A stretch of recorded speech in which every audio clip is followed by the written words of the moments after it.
is going on, guys? How is it going? And welcome to this month's. Let me get Nick unmuted real quick. Let's welcome to this month's live hangout. I'm Jason, And I'm Nick. and this month I'm excited about this month because I was going to dress for the occasion, but I don't know if you know exactly how hard it is to super glue or hot glue half a football pad to a leather jacket. It's way more difficult than it looks. So maybe next time because yes, we are doing Mad Max Knockoffs, and so this is part one of what could easily be an 800 part series. But I know Oh we're at least planning to do 5 of these, coinciding with the soon to be 5 Mad Max movies, and including the spinoff that's coming, Furiosa. And we could keep on going if we want, because this was such a huge genre of films. Uh, when Mad Max hit in the 70s, it sparked interest in this genre. But the movie, I will say, that really made this genre catch on fire was the sequel, The Road Warrior. But you couldn't go into any video store in the 80s, 90s, and 2000s without seeing a ton of these Mad Max ripoffs. There were so many of them, a lot of which out of Italy. Some were really good, some were hilariously bad. Most of them, at least, were pretty entertaining. yeah, I'm excited for what we're going to talk about tonight. Uh, and that was kind of where we were going to start with this kind of history of this weird genre. Uh, but if you're interested in that and all the other cool things we do, last month we talked about the Fletch franchise. Next month we'll get to later in the stream, so you have to stick around to figure out what we're going to talk about then. But every week, I should say let's start here. Every month we do a live stream where we take a topic and have some fun with it. Talk to you guys about it. And every week we have new reviews that drop over on our YouTube channel because we've decided about I think a total of like 12 years in, we thought, why not put this on YouTube? So you can check those out over at the Movie Club on YouTube. But this week, last week, my review of the first Omen, which I actually had a lot more fun with than I thought I would. But you know me and my Catholic magic movies. The week before that was Civil War. We did an awesome review of Civil War. This week, I believe, is either I don't have it on me on hand because I am professional. But coming up, I know we have Doomsday, and then I Saw the Devil. Not I Saw the Devil. Late Night with the Devil, and the other first Omen movie, Immaculate, coming in the next few weeks. I'm excited about those. 2 of them I haven't got to watch yet, but I'm excited to talk about them. But we're not talking about that now. We're talking about Mad Max. And yeah, like you were saying, just this after the success of the Road Warrior, it was just like everybody. You get a movie, and you get a movie, and you get a movie. I've got friends. I've got a dune buggy. I've got access to a hodgepodge of thrift store clothing. Let's go out in the sands and let's make a movie. Well, it's easy to understand why this became such a big genre. With the breakout success of Mad Max in '79, Mad Max was a pretty low budget movie. It was an Australian movie. The Road Warrior was definitely a lot higher budget, but still a fairly reasonable budget. And you could go shoot at a location, get some junk cars together, give people some goofy haircuts, throw sports pads on them, and go out, run around in the desert, and you have yourself a Mad Max movie. Some of the movies in this genre are a lot more elaborate than that. Some of them went in some very strange directions. But the basic formula was used over and over and made a lot of people a lot of money. You even had some of the same film companies like Canon, which pumped out various Mad Max ripoffs. And we have quite a variety tonight, as we will be reviewing a total of 6 movies. Yeah, we made quite the Of 6. charcuterie board of Mad Max movies. We This is a genre, if you grew up especially in the 80s, 90s, or early 2000s, you probably remember the original Mad Max trilogy popping up on TV a lot. And a lot of the copies would pop up on various channels. One of the movies we're going to review tonight, I remember clearly watching with my dad several times on like USA Network. Uh, and, you know, I'd pop it on and it'd be something about people in the desert and rollerblades or people in the desert with swords. A lot of times, barren landscape, weird outfits, weird weapons, and sometimes people in assless chaps. It it was a whole motif, and now all these years later, it is still wildly popular, as evidenced by the fact that we're getting another Mad Max movie this year in the form of Furiosa, which I personally am very excited about because I think it looks awesome. Yes. Yeah, even going back, which like sorry I said, at least we're gonna at least do 5 parts of this genre because we're each episode we're going to review a Mad Max film. Even going back to the first Mad Max, which we'll talk about here in a little bit. Man, there's just something that George Miller can do with this stuff that nobody else could touch. Because Ash and I were watching the first Mad Max, and I just kept telling him, I was like, the first Mad Max may not be what you're thinking of because it's not quite the apocalypse that you're expecting, but no, I think he still had a blast with it because this is George Miller's much like George Romero, the other George, is the king of the zombies, and it's kind of his kingdom, and nobody else can touch it. I feel like this genre is definitely owned and ruled by one George Miller. I mean, he's the granddaddy. He wasn't the first person to No. make, things about post-apocalyptic or dystopian movies or even ones with marauders on the road, but he created the combination of attributes that went into making a movie in this genre. And I can honestly say this. George Miller has thus far made 4 Mad Max movies. Every one of them is good. In my opinion, every one of them is worth watching. And that's amazing considering that he's been making Mad Max movies now for 45 years. And yet to make a bad one, and I don't think that streak is going to end with Furiosa. I think that's going to be another great movie. To me, that kind of run in the same genre is impressive. Oh yeah, very much so. Yeah, because especially you think about some of them are decades apart, and still just to come out and batting 1,000 like that is very impressive. All right. Well, do you just want to jump into it? We're gonna start with our actual Mad Max film because you start off with the name brand, and then you slowly work your way through the generic bottom shelf bags of cereal. I think so. We're gonna start Shasta, the great value of Yep. movies. Yep. Yep. You start with Coke, and then by the end, we're all drinking Mountain Lightning. It's fine. Uh, so we're gonna start with Mad Max from 1979, directed by George Miller. We're gonna kiss the ring for the Mad Max films, and rightfully so.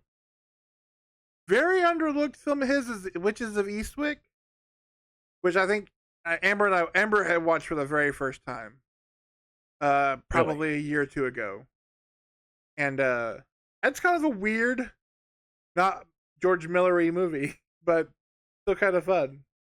I need to read the book sometime, but especially as far as share movies go. But no, so we have the I don't want to say the birth of, but this is the American American debut of one at the time sweet, innocent, baby faced Mel Gibson. Uh, and then later on, I want to talk about the other name I wrote down is the uh, Hugh Keys. Oh my goodness, Hugh Keys Byrne, who plays the formidable toe cutter. And I'll let you take over here and kind of jump on into what we got going on in the first Mad Max movie. So, contrary to popular belief, the first Mad Max movie does not take place after a nuclear war. That's generally what the series is associated with, is a post-nuke society that's desperate for resources. I believe the title card says in the near future. The movie's from 1979 and takes place in Australia. In the near future, society is starting to crumble. The police are getting overworked and overran. Towns are getting invaded by ruthless gangs, and things are just getting generally more dangerous for everyone. So things are starting to fall apart, but they haven't got quite to the post apocalyptic stage. Just enough to be a lot more lawless than most civilized societies are. Max, and I kid you not, Rockin' Stanky, he's got a weird last name, so we'll just call him Max, is a police officer who patrols the mostly rural highways of Australia with a partner named Goose, which is interesting choice. I won't go over the whole plot, but basically, Max and Goose run afoul of a ruthless biker gang led by a madman named Toe Cutter. The original leader of the gang, the Night Knight Rider. tried I was what? The The Knight Night Rider. Rider. The Night Rider is killed at the beginning of the movie in a high-speed chase involving Max, his partner, and a few other of the Australian highway patrolmen. Uh, the rest of the gang goes on a rampage. They're terrorizing small towns, they're raping, they're pillaging, and generally being awful. Various things happen, various tragedies happen to people around Max. And Max finds himself very, well, mad and in an intense battle with this biker gang as he goes out for vengeance. Of course, one of the two of the iconic tools he picks up to use in this are his sawed-off double-barrel shotgun and my personal favorite movie car ever, the 1974 Ford Falcon XB GT that has been heavily modified, and in my opinion, the coolest movie car ever. A lot of people are under the impression it was a Mustang. I've heard all manner of makes and models of that car. It's in fact Australian made Ford, and a awesome one at that. You get to see throughout the movie some of the world they're in and seeing how it's on the way to having a complete and total failure. The Hall of Justice they have for the cops is just dilapidated, and you get the feeling the cops are just overwhelmed by the sheer amount of horribleness and destruction they have to deal with. And Max is still this young cop with a family and a child and trying to do his job and whatnot. And this world is a very brutal one and one that he and everyone else can't escape unscathed from. Uh, yeah, that's basically the plot. Is said there's things that happen. I'm not trying to give away everything, but Max as a cop ends up fighting a terrifying biker gang led by the, I think, incredibly impressive toe cutter. I think who does a good job. Go ahead and jump in. What do you think? Yeah, I mean, so just looking at some of my notes here, I love the title screen. The font for Mad Max is great. You hear the engine revving. I love that the opening with so little does so much to set up it makes Max seem so epic. I mean, you're watching this high speed chase, and then it cuts to like just him and kind of like not quite full on, just like putting his jacket on, getting his gloves out of his car, like loading his gun, like just getting ready. And so you, by the time that you actually see him in the interceptor, uh, stepping into the chase, like you're already just like, oh, here we go. Like you're just, he's already like, he's the Superman of the movie. And like you said, there's so much little things that without them being like, this is the end of the world. Like just yeah, just it's like an abandoned apartment building is the Hall of Justice. Like this disgusting staircase. There's no buildings around. There's like a couple. There's like a little like western town, and then there's the one junkyard, and then the one house in the woods, and then Max's. Let's be honest, kind of awesome house out in the middle of nowhere. Um, there's the scene where there's a surprise disco, and just it just looks weird, and so that they give you so much world building without being like, look at it on the screen, look at all this stuff. Uh, Again, that to me that's what these Max movies do. Is a movie like this or going on to something like say Fury Road, where so much of this movie is told through little hints and just action. I don't need, unlike some other things we'll talk about, I don't need, the bald guy in the neckerchief to tell me what happened to, the president of Australia. I don't need the old lady with the big goofy son in the woods to be like, and here's what happened to our infrastructure. Like, you don't need that. It just gives you just enough to realize the world you're in, and then it's about the highway, which is filmed beautifully and yet utterly terrifying when you think about how unsafe it was making this movie on like the back roads of Australia. They were shooting on actual public roads, and that's what struck me with watching this again. And I hadn't seen the original Mad Max in a very long time, but you know, they actually strapped cameras to cars, probably had people hanging out of cars, and did high speed runs on public roads. And of course, they filmed up the film a little, sped Yeah. up the film a little bit during certain parts, but I can't believe how well done the driving choreography was done in this movie. With motorcycles, with muscle cars, with sedans, they pulled it off. Um, that impressed me immensely considering how little they had to work with. And this was such an early effort by George Miller. Not just the driving sequences, this movie's incredibly well shot. Mhm. The camera work is fantastic. It's well lit. There's some beautiful wide shots, and it catches the intensity of several of the characters very well in close-ups. You could tell from this first Mad Max movie, George Miller, he is seriously talented. Yeah, I that was the other thing too, is like just realizing how beautifully it is shot. Like I said, that opening scene of just watching the cut between him getting ready and then the high speed chase. You have the scenes.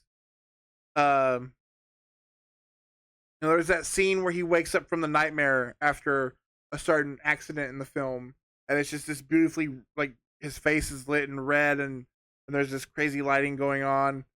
Uh, Even to some of the stuff that in the movie would seem goofy. There's very famously a GIF of whenever you see a car about to be struck head on, these cartoon eyes bulge out of whoever's head it is that's about to get hit. Oh man, that part. And I mean, but it works in this movie. Honestly, because yeah, like you, I had not seen this movie in a long time. I think because most people, when you think Mad Max, you honestly jump immediately to Road Warrior. Um, and I think because of that, you lose out on one of his best creations. Because yes, I know Max is Mad Max, and you have now Furiosa is quite the character. we all love the look of Immortan Joe from Fury Road. But I'm gonna tell you right now, I think Toe Cutter may be pound for pound one of the best unsung villains in exploitation action movies that nobody talks about because he's scary in this movie. He's terrifying. He's part bike gang leader, part cult leader. He's kind of the Joker a little bit. Like he's terrifying in this movie. He is an agent of chaos, and he has an intensity and screen presence that most villains can only dream of. And George Miller knew that. That is why they brought him back to play Immortan Joe in Mad Max Fury Road, which I was thought was an amazing idea. And it turned and he did fantastically in that. But, when you think of the Mad Max story villains, the Mad Max series villains, most people go to Lord Humongous Mm. or, now Immortan Joe, and others go to Anti-Entity from Mad Max Beyond Thunderdome, and a played wonderfully by Tina Turner. But we'll get to that at a later episode. But Toe Cutter nails it. I think with a lesser villain, this movie wouldn't have been nearly as successful. But with a guy who's not really known for much else, he did well. He did very well. Also, what got me was watching this movie because if you've ever seen it, I highly recommend it. If you've never seen Not Quite Hollywood, it's about the explosion of exploitation Australian movies flooding the American market for drive-ins and grindhouses and stuff. And they cover some wild, crazy movies. But so much of what you think of when you think, oh, they're making these movies, they're for the drive-in, they're for the grindhouse. This movie, I think, because Miller's such a great filmmaker, he gives you all the like kind of gross exploitation you'd expect, but you don't see it. There's the couple in the red car. Because watching it now, I was watching it on the 4K box set, and like you have the guy running through the woods, and there's blood in places that you wouldn't have noticed, and you realize what has happened to him, what happened to his companion. They have her on that leash. What they're doing to them, what is implied that they are doing to other people when they see Max's wife and son, and just what happens to some of the other cops in the movie. Like, this movie gives you all that kind of seedy exploitation without just kind of being in your face about it. And like, to me, that kind of sets it above. I don't want to say above genre because it definitely plays into its genre, but definitely shows. I hate the term elevated, whatever, whether it's horror or action, but it gives you all that seediness without being gross or in your face about it. But you feel that ick from just a little bit. Again, the world building, the little snippets you get all that you would expect to be exploited in other movies. Like there's a scene where where a character in the movie suffers utterly horrific burns, and you see Max's reaction to it, which is one of the more effective scenes in the movie. And it doesn't show a lot, but it doesn't need to, and it gets the point across very well. Uh yeah, going back, I gotta gush over. I mean, the car, the car, it is supercharged. It has exhaust pipes out of the side. It's running a spoiler and wider wheels and custom headlight covers. It looks menacing.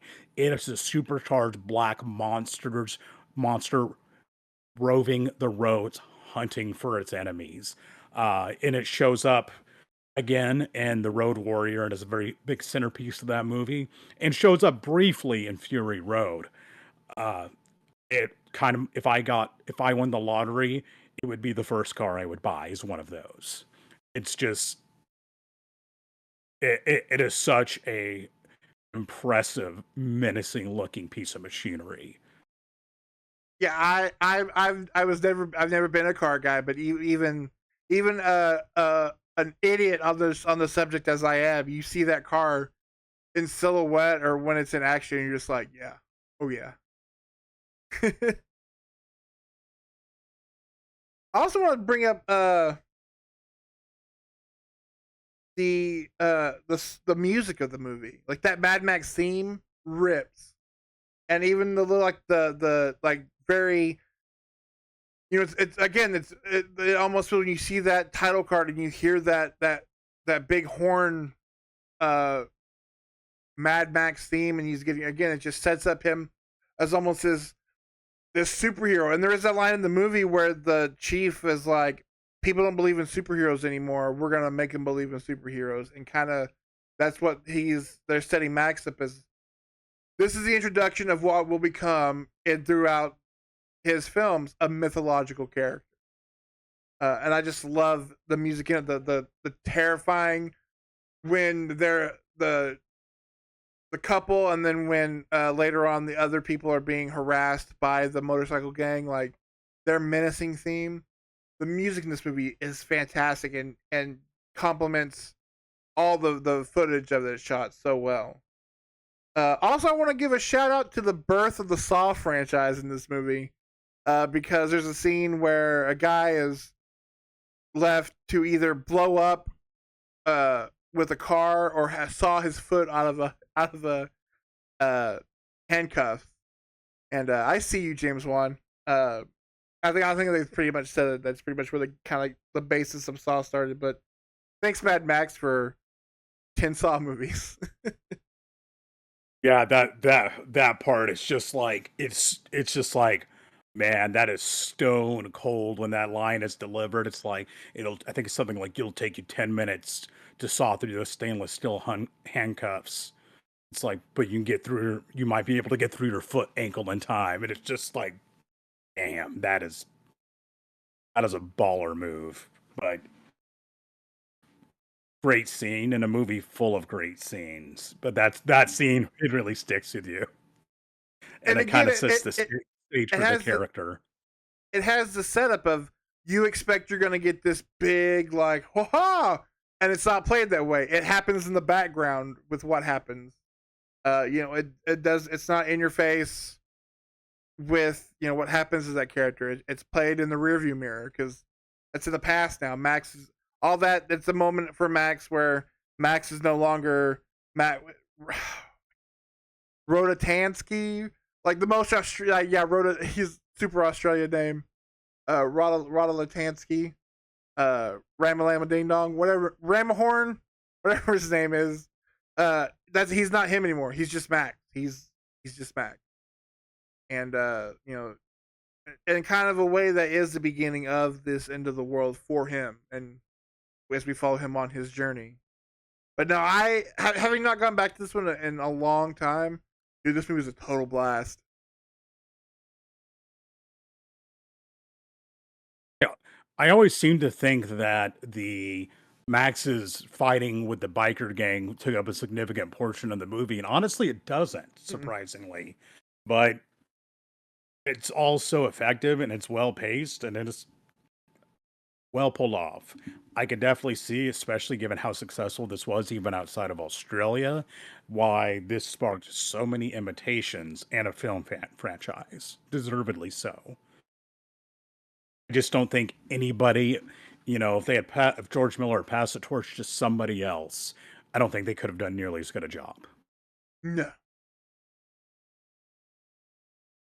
So go watch Mad Max.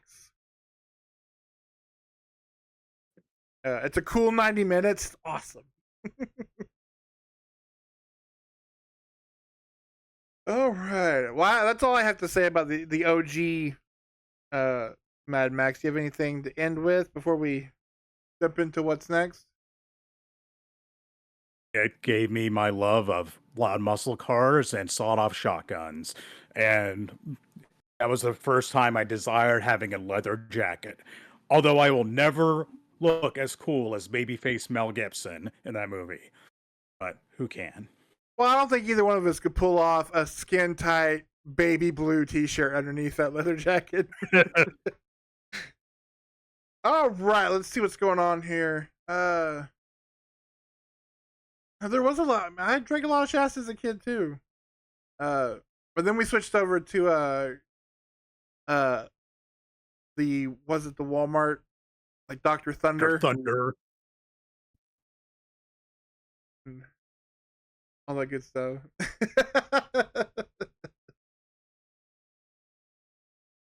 Yeah, man, it was.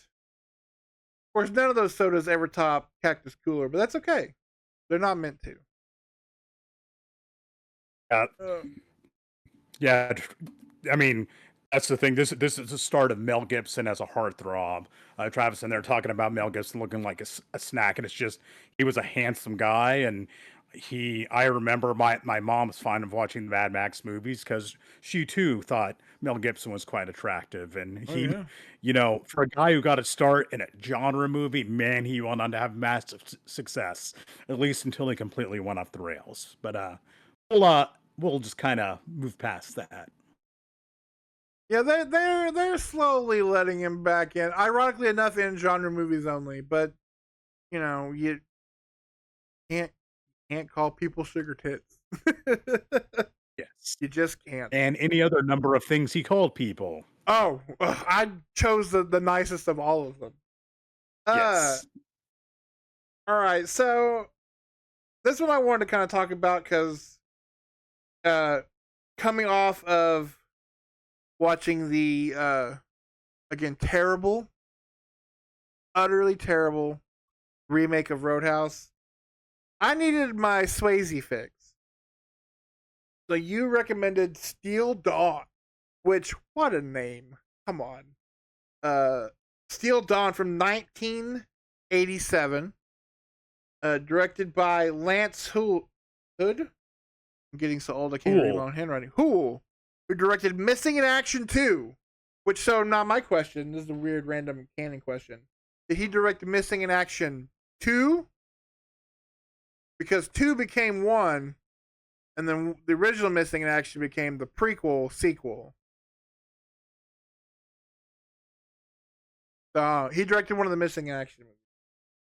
Yes. And that was actually written by Doug LeFleur, who wrote Disney's The Black Cauldron, and he wrote several episodes of, speaking in hot and throwing your careers away, Hercules: The Legendary Journey television series. And then you get Patrick Swayze, which I want to talk. We could do 30 minutes on Patrick Swayze's hair in this movie, but I also want to give just an RIP shout out to a movie club legend. Brian James is in this movie as well.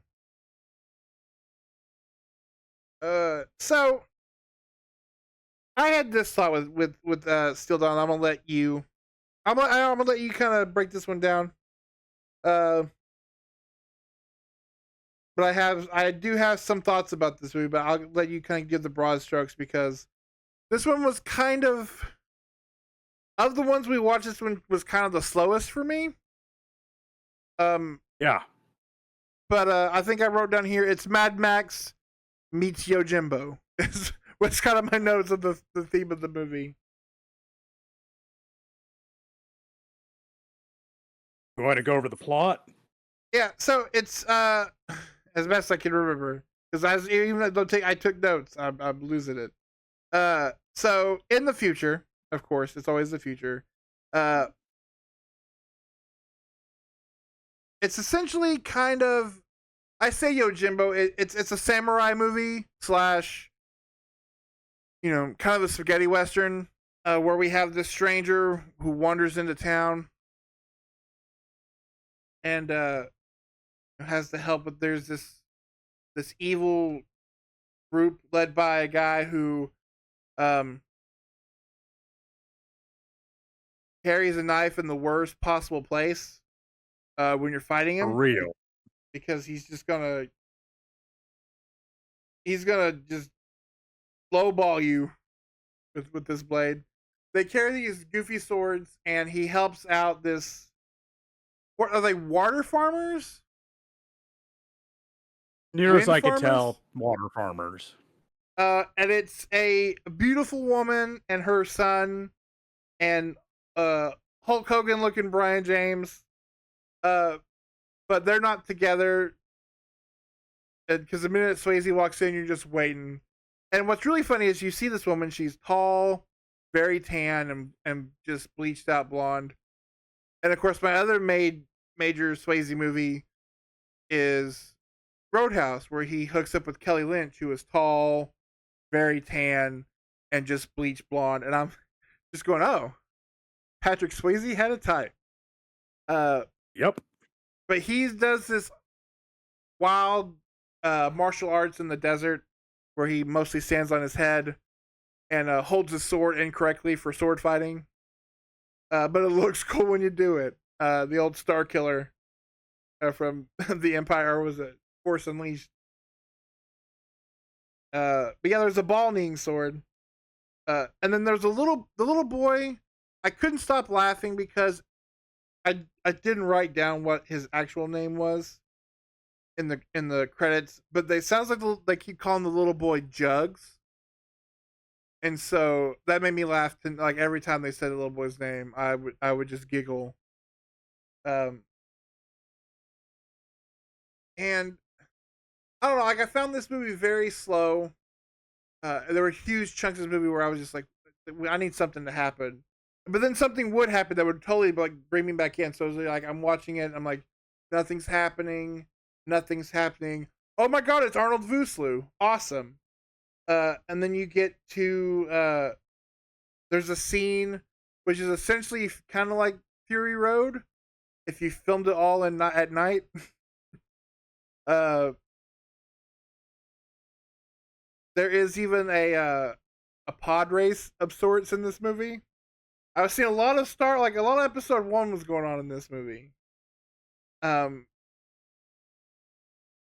and then there's a like an ending. The ending is fine. There's like a weird Ben Hur type chariot race almost. I don't know. Like of all the movies we watched, this is the one that I found the hardest to keep my attention. So I'll let you fill in any of the gaps, but this one really didn't do a lot for me. I This is another one I remember it popping up on TV a lot back in the 90s, and I remember enjoying it as a kid, you know, I really liked, Patrick Swayze, who's just called Nomads, um, kinda triangular sword and whatnot. I remember the sword fights. Mhm. I remember Anthony Zerbe, who was more of a big name in the '80s and '90s in it as the villain. I seem to have fond memories of it. Then I went back and watched it. Logan and I watched it together, and you are not wrong. This movie's really slow, and it's not like it's a very long movie either. It's, you know, the standard. It's just a direct rip off of the Road Warrior, only with swords instead of cars and shotguns. Guy wanders in. There's this local like marauding gang Warlord. leader played by Anthony Zerbe who's trying to control the business and whatnot of the area. And and I'm going to give away a few things. This movie, like Patrick Swayze has this mentor that he runs into, who's supposed to be this stone cold badass, and he immediately gets killed in a really goofy ambush in a bar. Uh, but yeah, instead of like the Road Warrior, where everyone's after gasoline, this movie everyone's after water. Apparently, it's a very sought after resource. And they keep on referring to back to some war that happened some point in the recent past. Um, and Patrick Swayze fought in this war. Oh, I noticed something in this movie also. It takes place in like 500 years in the future. It's way down the line. Uh, water apparently is like the most valuable thing ever, but they waste so much water in this movie. That's something I kept on noticing. It's like Patrick Swayze is out are taking a bath in the middle of the desert and just all these water in town gets knocked over. And these people are wasting water like crazy. And I know that's a weird nitpick, but it's supposed to be like the thing everyone's fighting over in the movie. It Sorry, it's the joke from Three Amigos with Chevy Chase and like the canteen. Like this whole movie with their water is the joke of Chevy Chase being so wasteful of his water in Three Amigos, where he's just drinking it and flushing it and like rinsing out his like cups and stuff with the last of the water.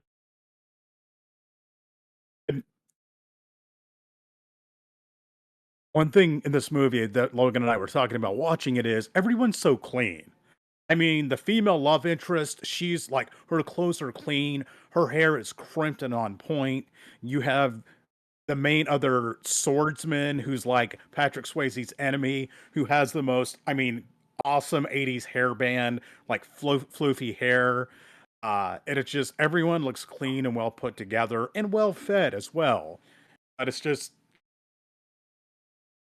you know, they don't look dirty and grungy enough. And so many of the things in the movie look too clean and well put together. And there's just like nothing about this movie I buy. It's just, and for some reason, we're back to using swords again. And Patrick Swayze just carries a sword in the most insane, dumb way that would absolutely kill you if you try to carry a sword like that. It's Patrick Swayze's character is it's goofy, and he's supposed to be this mysterious badass, and that's just not how he comes across. You know, they try.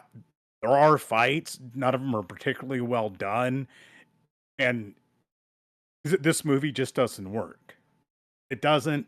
It is a poor ripoff of The Road Warrior. Uh, they went out in the desert. They got some pieces of metal and threw on some various pads and white outfits and filmed themselves a movie. There's that scene with the wind racers or whatever. Yeah. It looks really cheesy and bad. And it's just, I gotta excuse most of these things. If the movie was really entertaining, for the most part, it's just not. Yeah. There's one thing. Go ahead. Oh no, I think you're about to say exactly what I was going to talk about. So go ahead. I have to look this up. There's one thing about this movie in particular that has always baffled me that I'm dying to know. So, this movie came out in 1987. Same year, this was a few years after Red Dawn. It came out the same year as Dirty Dancing, which was a huge hit. Yeah. So Patrick Swayze wasn't exactly a no-name actor. He was also in The Outsiders. He'd been around in acting. So sometime between Dirty Dancing and Roadhouse the next year and Ghost in 1990, in there, he made Steel Dawn. And I have wondered all these years why. Why did he sign on to be in this movie? It wasn't he was some sort of unknown. I get Mel Gibson being in Mad Max. He was an unknown actor and did great. How did they talk Patrick Swayze into doing this movie? Into going out into the deserts of, I think it was Namibia, which had to be a miserable place to film, to make this really goofy, low budget Mad Max ripoff. I want to say I looked up the budget. The budget was low even by 80 standards. As you can well imagine, I mean, it flopped badly. I think they must have spent about all of their money just getting Patrick Swayze because it didn't go anywhere else. It's an incredibly cheap looking movie. Yeah, I was gonna ask you, like, was it filmed in like '86, or was this like, hey, this movie's coming out, it's getting a lot of buzz with this guy. We've got a movie he made like 3 years ago sitting on a shelf. Let's throw this bad boy out. I'm not sure exactly when it was filmed. Um, Even if it was filmed a few years earlier, it's just like it's still. If this would have been Mel or Patrick Swayze's first or even second movie, I'd be like, oh, I can get it. He needed a paycheck, but this isn't. He's an established actor at this point, and he decided to go suffer in the desert to make Steel Dawn. Did he look at this script and think, yeah, this is gonna be the next big thing? Um, I wish he was still alive. I am dying to know that. Apparently, there's a short documentary that you can find on YouTube called "The Making of Steel Dawn," which I didn't get around to watching. It's probably more interesting than the movie. Uh, Fun little side fact: this movie apparently is sort of a post-apocalyptic martial arts remake of the movie Shane from the 50s. And read the book, I can kind of get that. It's a terrible remake. It's a terrible movie, but yeah, that's my thought. Why Patrick Swayze? Why? That is the question, but I mean, we both have crapped on this movie. Can we talk about this? We talk about this Patrick Swayze haircut for a moment because it's kind of borderline like mop fro with the sweetest, sickest rat tail surprise coming out of the back of it, and like it gets mad. That's the only thing. It's because he's always standing on his damn head. He's like, "This is you know how mysterious I am. Watch this." The, um, the whole the whole meditating on his head thing is it just makes no sense and it's goofy, but whatever. Also, watching this movie, I swear to you, Patrick Swayze got a haircut at some point in the movie because there's one point where it's noticeably shorter than yeah, it was before. yeah, yeah. I almost wrote that down because I was watching it. It was like, oh, I'm assuming that's to show time has passed because like he stopped here to work on this water farm, and all of a sudden he got trimmed. He's trying to look good for his lady, I guess. But that's all I gotta say about Still Dawn. I wish it was fun. I wish it was worth it for a fun watch. It's for me. It's the curiosity of it of a at that point successful Patrick Swayze being in this movie. Otherwise, there's really nothing to recommend it. Honestly, it's a movie I'd never heard of until I think 2 years ago, maybe a year ago. It got like this sweet like Vestron Video Deluxe boutique label Blu-ray release. Thankfully I didn't pick it up because I'd never heard of it, even though I was like, oh, okay, oh, that sounds awesome. And I'm just like, what? You know, there's as somebody who buys a lot of boutique. You know, I buy a lot from Vinegar Syndrome. I buy crap. Let's just be honest. I buy crap sometimes. But I was just like, why this? Why did this movie get such the rollout treatment? It's just a boring Road Warrior knockoff with sleepy Patrick Swayze. Yeah, he is. He is sleepwalking through this movie.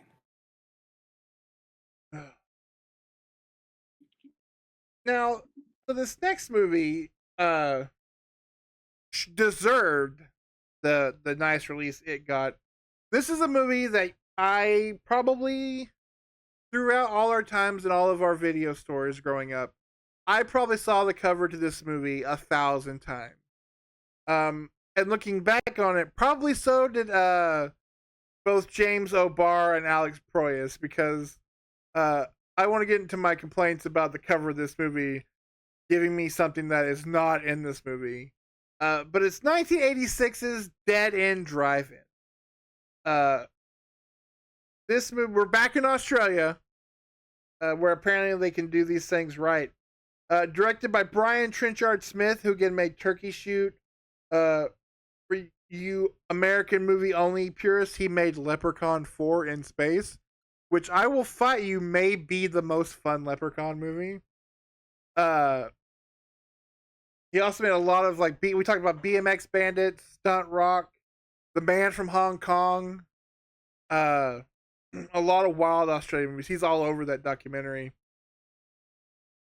Uh, I love this movie. This movie was amazing. I'd never seen it before. Again, I'd seen the poster 1,000 times, with just this little like drive-in theater and essentially the Crow looming over it. And that's what I mean by saying the original poster is this guy. He's got Crow makeup on. He's like smiling over this theater. That's not in the movie at all. But oh, go ahead. I thought you were gonna say something. This is my first time watching this. Ash watched this with me, and we both loved loved this movie. Um, Starting off, so it takes place in the near future, uh, where like the hot job to get in this day and age is to be a wrecker, a tow truck driver. because you're getting paid by the wreckage. But you're also having to fight these scavengers they call cowboys that come in and try to steal parts off the cars to build their cars up. And we meet this little fella. um, I didn't write down his real name. Uh, he calls himself Krabs because you find out later in the movie because one time he thought he had them, but he didn't. And I don't think he knows how nicknames are supposed to work, especially if you're giving yourself a nickname. That's usually not the way you swing that bat. But he's a little guy. He's littler than his older brother Frank. And you know that because his mom won't stop telling him how much he sucks. And so one night he steals Frank's car, which is this sweet, beautiful red uh, convertible, and he goes to the drive-in movie with his girlfriend. So they can hook up as you would at the drive-in, and it's a pretty sweet deal because to get into the drive-in, if you're employed, it's $10. If you're unemployed, it's $3. But they wake up the next day because or while in the middle of uh drive-in, two of his tires are stolen, and so he's stranded there overnight. And he wakes up the next day to find out, no, you're stuck in the drive-in because it's essentially kind of become an internment camp for lowlifes and wastoids and all the other names that the secretary from Ferris Bueller calls the different kids in school. And it's his movie of trying to find a way out of what has now become his prison. Uh, Fed on a steady diet of like banana fritters and exploitation movies and drugs. So I'll turn it over to you. What did you think about Dead End Drive-In? Oh, I don't know if there's anything you can do about it on your end. Your audio's starting to break up a little more. Oh no. Anyway, as far as this movie, I like you remember in 2001 video the cover for this, and by all means, it's like look up the cover. This awesome neon sign, this dude who looks like the Crow or the Joker, and it's just you're thinking this is going to be some kind of wild, you know, you're expecting something that it's not. Me and Matt, friend back in Hobart, watched this together. We rented it and watched it, and we were not expecting a social commentary movie about the state of things in Australia. So I remember being kind of disappointed by it, except for some of the token nudity, which made Teenage E pretty happy. But and I think that's what initially when I saw it gave me a kind of put a bad taste in my mouth for it. When you brought it up, I was not overly interested in seeing it again, but I was like, I know why Jason wants to watch it, so we'll give it a shot. Uh, I'll say one thing this movie does well is it does some really good world building. Mhm. You get to see before they go to the drive-in concentration camp that life on the outside is wild. We have these title cards that talk about there's a massacre down in South Africa, like 103,000 people die, and the Pacific Ocean is irradiated, and they give you a little bit of context for what's going on. And life here in Australia is crazy. That car wreck scene where there's a multiple car wreck, and you have the police, two tow truck drivers, and this gang of the carboys showing up, and a news crew. It gets chaotic and off the rails really quick, and it does it comes across quite well. The it shows a lot about the disaffected youth of the country, and the how all these issues in the world are having a negative impact of them on them and turning them into absolute degenerates. And when they wind up in this drive-in, it's a bunch of degenerates, and it's a scary, dirty place. And You know, initially the main character, Krabs, great name, and his girlfriend Cameron, they're lured in there and then they can't leave. They make it hard to leave. I remember the the guy who's kind of running this drive-in tells someone's like, "Oh, no buses here, no phone," and it tells them it's 3 miles down this government road, but if you walk down the road, you'll get arrested. I'm just thinking,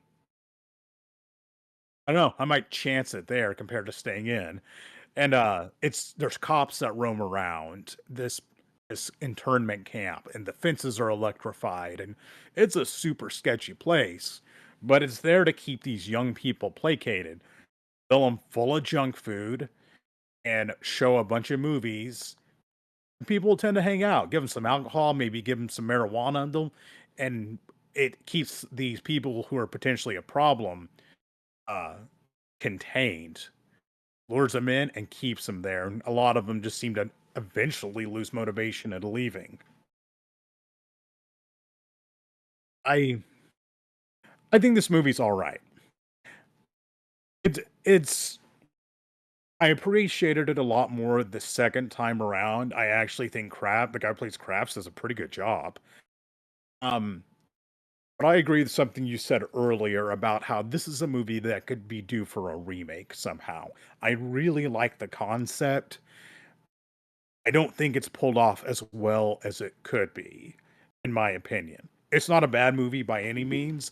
It's just it kind of struck me as watching again. I liked it better the second time around, but it was just all right for me. And one thing this movie really isn't, it's not a Road Warrior or a Mad Max ripoff. Yeah, Not even a lip. It's yeah, I kn- post-apocalyptic, but it is not quite in that genre. yeah. So when it's sold as that, so starting the movie, I'm watching it, and my first note is beautiful cinematography. My second note is not Mad Max. Feels like The Warriors, Repo Man, or Streets of Fire. It feels more in line with those types of movies. I agree with everything you said. I was not expecting it to be like, oh, this is about the social commentary, and then when the third act where they start bussing in non Australian refugees, and the whole like entire place turns into like the monsters are alive on Mayberry Street or whatever, where we all get real racist real quick. Uh, and like the turn in Cameron is just like instantaneous. She's just like, "Oh, you're a disgusting person," and he's the only one who's like, "That doesn't matter. Like we're all trapped here. It doesn't matter who we are." Yeah, I think this is the most. This is the shortest of all the movies we watched. It's the one I wanted the most of because, like you said, it sets up this world. It does this fantastic world building, and then it just kind of the movie happens and then it ends. So we watched it and I was like, I know this this had to be something other than just this movie. Had to be. So I did some research. One of the credited writers is Peter Carey. He's a novelist, Australian novelist. This is based on a short story he wrote called Crabs. And so I went, oh, awesome. It's based on a short story. We just had to truncate it for this movie. I'm going to go read the short story and expand on it. So I couldn't find it in print, couldn't find it digitally. I finally found it. I could rent it from the Internet Archive for an hour, which is fine because it's like 15 pages long, and the movie does a better job of explaining what happens than the story does. The only thing that the story expounds on that the movie kind of doesn't, and it maybe plays with why some of it doesn't work, is in the story, weeks/months have gone by in the drive-in, whereas the movie kind of plays that you don't get a sense of how much time has gone by, where it kind of feels like what was it like a couple of days, like everything fell apart real Yeah. quick. In the short story, he says, I've been here weeks before the car ran out of fuel. Months later is when the buses start coming in. So yeah, it is based on a short story, but I'm like, even then, like I said, the movie did a better job of expanding on the story than the short story itself. So yeah, like I was just all I could think was, man, what a concept. for not only just an action, exploitation movie that would be fun. Like even though drive-ins really aren't a thing anymore, you could use it as a nostalgia type thing for people our age. Uh, Keep the social commentary, expand on it. Maybe do like an 8 to 10 episode max series. Let's build this thing up. Let's see what happened before, and let's see what kind of happens after. Because it's like once he spoilers, gets out of the drive-in, it's like he's out. Movie's over. And you never know what's going on outside. You never know what's going on back with the people who are there. The movie's like, we've run out of time. But yeah, I really did, for not having seen it before, I really did like it, even though, like you said, it's much more akin to something like The Warriors or Streets of Fire genre than it would be to a Mad Max movie.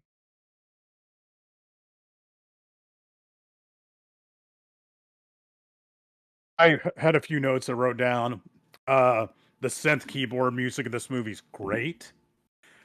There's a funny scene in the beginning where one of the carboys has nunchucks, and it's just like he's twirling them around. It looks so dumb, just like most people with nunchucks look when they're just playing with them. One of the movies they're showing at the drive-in, I believe it's the first movie, Mhm. is Turkey Shoot, or aka Escape 2000, which this director also directed. Uh, the when the white Australian people decide to form their committee critical of the Asian people, they're called the white. I think they called the White Australian Committee. There, and they have white in the name. There in the front row, there's a black guy standing there, which I thought was hilarious. It's just like I think it goes to show just how dumb and racist those are. It's very critical of racism in this movie, and as it should be. Mhm. I know there have been issues with that in Australia and most other countries for that matter. Uh, Interesting premise. I agree they could make a one season miniseries out of this, and I think it would turn into a fairly entertaining movie. Yeah. Welcome aboard, Logan. Uh, yeah, it's all right. It has promise. I wouldn't say it's not worth watching, but I would just label it as okay. I liked liked it more, I say, in parts rather than as a whole. Hmm. I will say it is well directed. Like the lighting and you get all the neon that you could ever want from that old. Unfortunately, there are some drive-ins here. I was so upset that by the time I came to college, the one here in Weatherford had closed like months before. I never got to go to the drive-in here in Weatherford, and they've gone to the one. There's the one in Chickasha, and there's another one in the city. But just that old like neon soaked. They have the old speaker boxes out there. It's just a cool thing that I think, even though today probably most kids don't know what a drive-in is, I think you could still, it's not like something like Videodrome where kids are like, "What's a VHS? Why is it a thing? I got a stomach vagina." Like you could, you could still keep the drive-in as part of the story.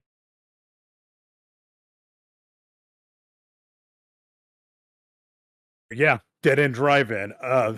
We inadvertently have two Australian movies on this list, but I'd say that's fitting. The other movie that they show, I remember from that documentary. I don't think it's called Nightmares, because it's the scene where like there's a woman who's like stalked by a photographer, and she walks into a room, which that scene in that movie is terrifying. She walks into a room that's ceiling, walls, floor, every piece of furniture is a photo of her, and then she like ends up setting the guy on fire with photochemicals. I just remember that being like, oh man, and then seeing it again in this movie as one of the films they're watching.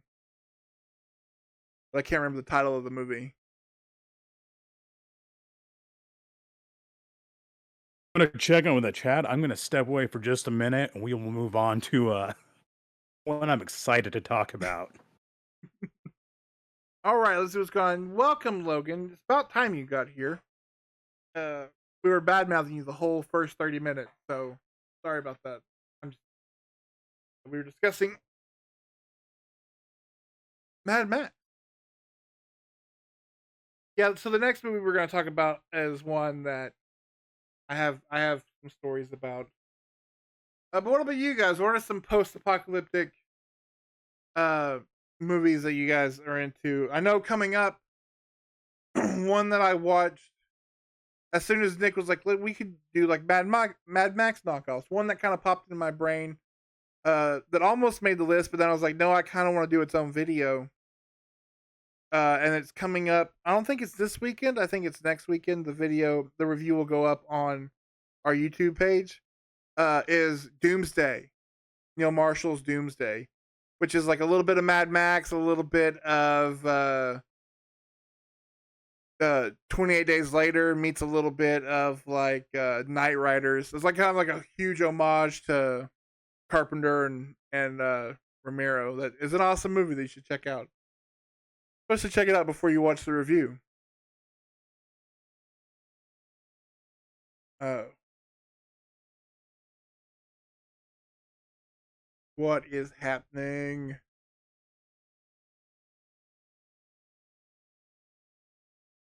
Oh, what do you guys want to talk about? You want to talk about sports?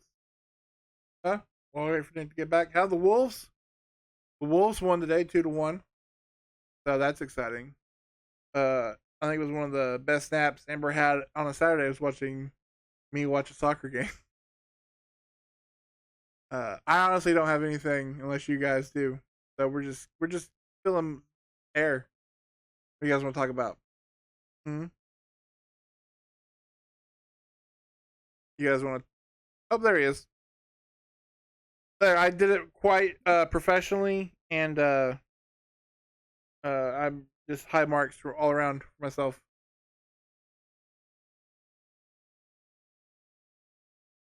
The Road is a good post-apocalyptic movie. Uh, but man, that's a real like clear your Sunday afternoon. You gotta amp up to watch that movie. I think as you kind of have to do with most. Um, I think there's only two, but Cormac McCarthy adaptations, but that one in particular is man, that's a bummer of an afternoon. There's another. Apparently, they're trying again to make one of his famous novels, Blood Meridian, into a movie, which is another one of those. It's grim as all get out and going to be very hard to adapt to screen. So we'll see. The Road is it's a very realistic apocalypse movie, but it is one of the most grim movies ever made. Yep. If you want something to ruin your day, watch The Road. Yeah, Travis, I've heard that. I've heard the Yeah. book is even worse.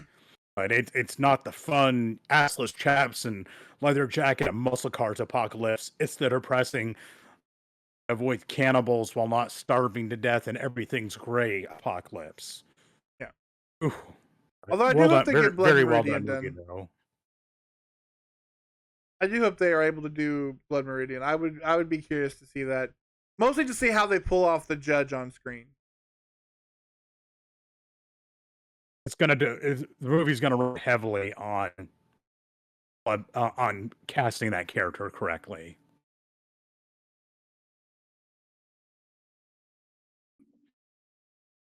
Well, I will let you take the lead on this one. I do have a short story, but we'll wait till a little bit. But go ahead. I know this is the one you've been chomping at the bit for. Our next one is one of the more unusual ripoffs of the Road Warrior in the Mad Max series, and it's one that's kind of legendary for a variety of reasons from the 90s. Interestingly enough, this is one of my dad's favorite movies ever. We watched it so much growing up, went to the theater to see it. Yeah, it's one of Mike's favorite movies ever. It is 1995's Waterworld, starring Kevin Costner, Gene Triplehorn, and Dennis Hopper chewing up all of the scenery around him. So I I always liked the opening sequence for Waterworld. It has the globe and it shows the ice caps melting, and there's a voiceover that talks about the ice caps have melted and covered up the earth. Not how any of that works, but I don't care. I will let it slide for this movie. It follows. We get an opening a legendary opening, which is getting to watch Kevin Costner pee into a cup, filter it through his custom pee filter, and drink his own urine. That is what they decided to go with for the very beginning in this movie, and it's jarring. And every time I watch it, I laugh. This takes place some point in the far future, maybe hundreds of years, where what's left of mankind has adapted to living on the ocean. There are nomadic wanderers like Kevin Costner, who's only ever referred to as the Mariner. There are some settlements where people trading settlements where people scrape by and survive and trade. They call them atolls. Uh, and of course, like any world, there are marauders, there are criminals, and those out there to exploit the weak. Kevin Costner's character, the Mariner, is more of the type of he's just trying to make his way in this world and be left alone. He's the very much the lone wolf type of guy, the man of not many words, and he ends up having to help this woman and her adopted daughter escape from this outrageous gang of villains on the high seas called the Smokers, led by a man they refer to as the Deacon, who is played hilariously by Dennis Hopper. I can go to the plot a little further, but I just want to say so much of this movie is focusing on, frankly, incredible set pieces, the boats, the atolls, and all the ama- amazing, insane action and practical effects they have in this movie. Uh, and it's just that seems to kind of override most everything is those action set pieces and all the interesting technology. But the big thing everyone's after in this world is they're trying to get to the mythical dry land, which is a chunk of land that supposedly still exists. Most people think it is only a myth. Some people have an almost religious reverence for it. But there's a young girl that uh, Kevin Costner's character brings on the boat that they believe might be the key to finding dry land and starting maybe a new chapter in humanity's history. Because, as you can imagine, in this world, the people who are alive are struggling mightily to get by. Water's in short supply. Food is, fresh water's in short supply. Salt water is plentiful. Food and it's just as you can imagine, living on nothing but boats and atolls. It's a very hard scrabble life. Which I will say, this movie does an excellent job of showing how tough it would be to live in this world. But I'll let you interject here. So I'll share this little nugget of Jason's growing up history. Is there's not a lot of times where young Jason and Mike Hinton watch the same movie over and over again, but Waterworld was one of those times. I very distinctly remember at my parents' house when my room was the back room, and I had a little black and white television. And this tells you how young and stupid I was. A Batman and Robin poster on the wall, because God, Uma Thurman was hot in that poster. Um, but I had two VHSs that always got play on like Sundays after church on my little black and white TV, and it was Michael Crichton's Congo and Waterworld, and just watching them in black and white all the time. So I've seen this movie a million times. Yeah, I wrote down what better way to start your action movie than Kevin Costner taking a piss. um, that and then he has so this movie is the longest we watched. This movie is 2 hours and 15 minutes. Have you ever seen the extended cut? Uh, it I had I had no idea an extended cut of this movie existed. when it was the TV cut, but then they released it on when they released the movie on 4K. It tops out at 3 hours. I can tell you right now, you don't need it. The only things that come about of it is there's because if you watch the movie, you kind of know that Jeanne Triplehorn is just kind of there for the ride.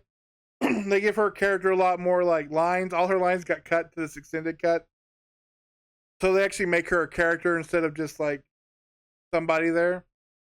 And then the extended cut is where they confirm uh, that what they're actually at on Everest is the land that they're looking for.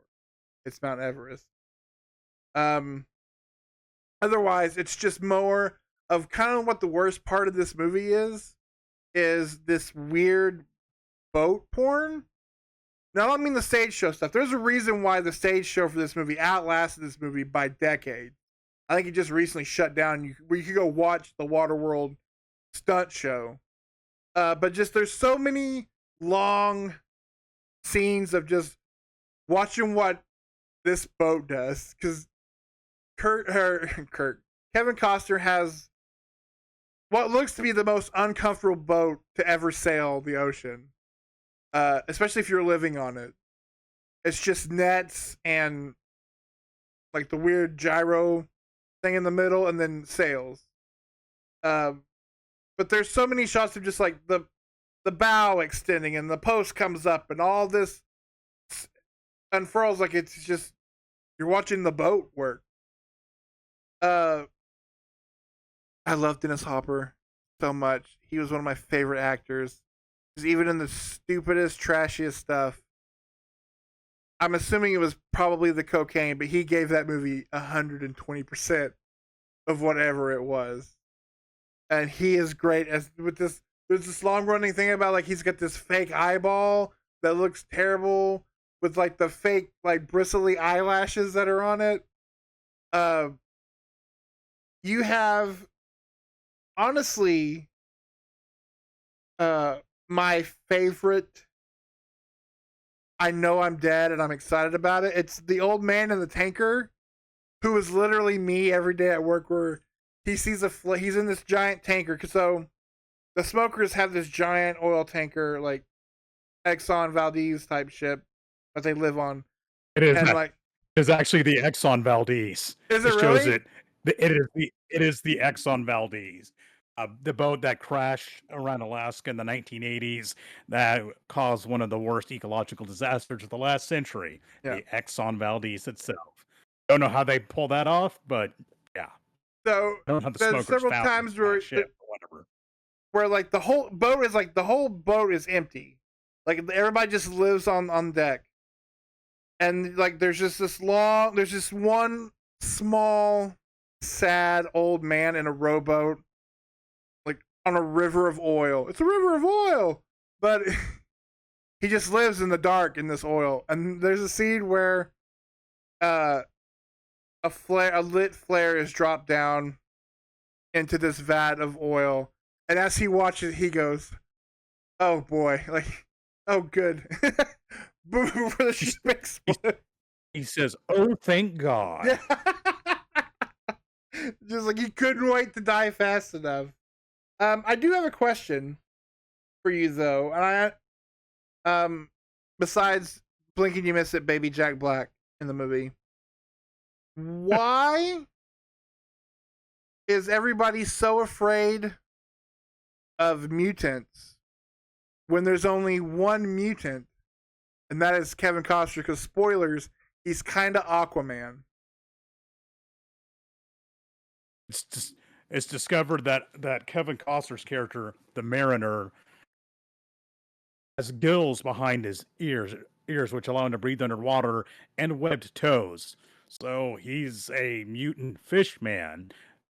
I agree. That always baffled me because the people at this little colony figured that out, and they're like, "Mutation, he's a mutant." But it's referenced in other parts of the movie that he's kind of one of a kind. So are there mutants? Is he one of a kind? I don't know. There's not a lot of good continuity there. You don't know where Kevin Costner from or idea, but apparently people could recognize that oh man, this dude's a mutant, and not that he just has, I don't know, really weird ears or something. Yeah, His mutation comes into play at several points in the movie, in a cool manner, I will say. yeah, because I was watching it, and again, I'm just like, if you're gonna get mad and threaten to drown Kevin Costner in a big old vat of poop, which is kind of what it looks like, they're gonna recycle him. It would be because you're being terribly mean and acting like you're disgusted by a 1990s Gene Triplehorn, fresh off of Basic Instinct, baby. Shut your mouth. And that little kid, It, she has that terrible I just went to Cancun hair. Like it's just what is her name? That little girl who plays Enola. She went on to be in so many movies. She played Napoleon Dynamite's mm-hmm. love interest in Napoleon Dynamite, as well as, I mean, showing up in a bunch of TV shows and whatnot. She went on to be very successful and seemed to buck the curse of child actors in Hollywood. And I think she does a pretty good job in this movie. She's sassy and gives Kevin Costner's character a hard time, which is pretty funny. Um, Speaking of Kevin Costner's character, I forgot just how much of a dick he is in this movie. Because holy cow, they did not make him very likable. There's a point in the movie, a guy steals some lines from him in his line bush, and he kills the dude. Or as my wife pointed out, doesn't really kill him. No, he participated in the murder of that dude very actively. He hits an innocent woman with an oar at one point, and throws a child who can't swim into the ocean. An ocean that we later find out is full of mutant sharks. It's just he's not a warm fuzzy guy. And towards the end of the movie, they give him this kind of redemption arc, but it's like kind of doesn't just kind of gloss over the fact that he seems pretty horrible. Not it's like I enjoy the character of the Mariner, of this kind of silent hero, but there's a lot of not very heroic things in the movie.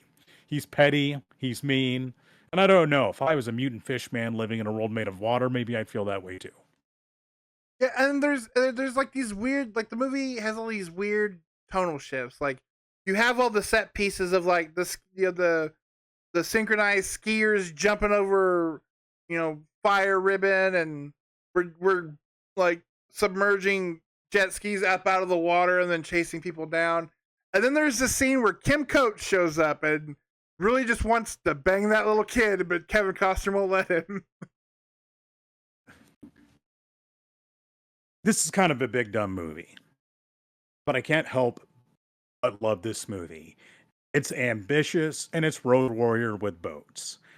Uh, yes, I would say that calling it boat porn was fairly accurate, but the technology they show in all the boats of this movie I found to be very impressive because all of the stuff in this movie they really built and put together, and that to me is impressive.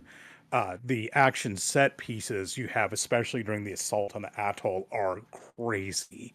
You have one point where a old propeller plane is pulling four guys on jet skis and they ramp into the atoll. It's just insane action like that. And there's some awesome chase scenes involving, the smokers on jet skis and other boats going after the mariner's boat, and he having to outmaneuver them and outrun them, and him pulling out another feature in the bag of tricks that this boat has. It's I know you mentioned this. It's considered to be a flop. It did make its money back, but it wasn't as much of a success as they hoped it would be. One of the reasons is it was just so expensive to make. Toll, the little colony in that movie was built off the coast of Florida. They built the whole thing, and it sank in a hurricane. The whole set was destroyed. So Kevin Costner, who also produced this movie, decided they had to have it and they had to rebuild it all over again, which cost them millions of dollars. The crazy action in this movie cost so much money. Uh, honest, I think it shows on screen because to me, it's impressive. This movie's a spectacle.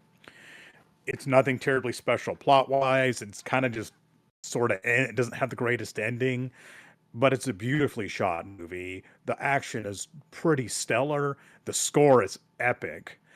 And I say the acting's okay. Kevin Costner is, let's be honest, he's kind of a wooden actor. He does well in certain roles, but man, the dude's just stiff. But he does okay because that's kind of how the character is.